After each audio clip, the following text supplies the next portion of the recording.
ఓం శ్రీ సాయిరామ్. కట్వాంగ మహారాజు కథ. రాజా, కట్వాంగ మహారాజు 7 గడియలు మాత్రమే బ్రతుకుతాను అని తెలిసి దేవతల దయవలన 7 గడియల స్వల్పకాలంలోనూ నారాయణ స్మరణ చేసి మోక్షం పొందాడు. నాయన, కేవలం నారాయణ స్మరణ వలన కట్వాంగుడు 7 గడియల్లో మోక్షం పొందగా నీకు 7 దినముల సమయం ఉన్నది. దిగులు చెందకు.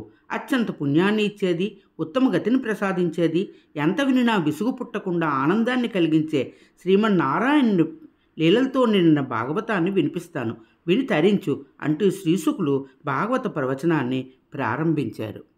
వైకుంఠంలో శ్రీ మహావిష్ణువు లక్ష్మీదేవి ఏకాంతంలో ఉన్నప్పుడు సనకనందులు వైకుంఠం వేంచేస్తే ద్వారపాలకులైన జయ విజయులు వారిని లోనికి ప్రవేశించదీయకపోవడం వలన మునుల శాపముతో వారు 3 జన్మలు రాక్షస జన్మలు ఎత్తి వైకుంఠం నుంచి పతనము అయి రాక్షసులుగా జన్మించారు.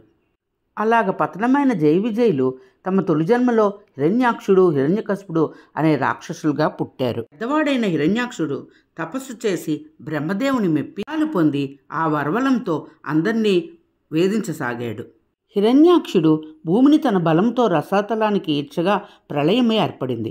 అప్పుడు బ్రహ్మదేవుడు, ప్రజాపతులు, మనువులు, దేవతలు అందరూ శ్రీ మహావిష్ణువును ప్రార్థించగా వారి ప్రార్థనను మన్నించి శ్రీ మహావిష్ణువు బొటను వేలంత పరిమాణంలో వరాహంగా అవతరించి భూమిని రక్షించాడు. విభీషణమైన ఆ యుద్ధములో హిరణ్యాక్షుణ్ణి వరాహస్వామి వధించాడు. లోకాలు శాంతించాయి. జై సాయిరాం.